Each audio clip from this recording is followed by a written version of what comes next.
જયદેવ, જયદેવ.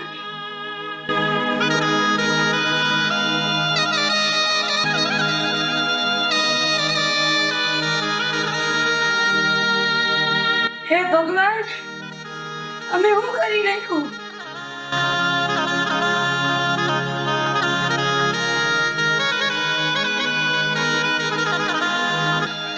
દીકરી રોકાઈ જા. દીકરી રોકાઈ જા. બેટા રોકાઈ જા. ભૂલ થાય છે તો એને સુધારવાની કોશિશ કર, અવળું પગલું ના ભર.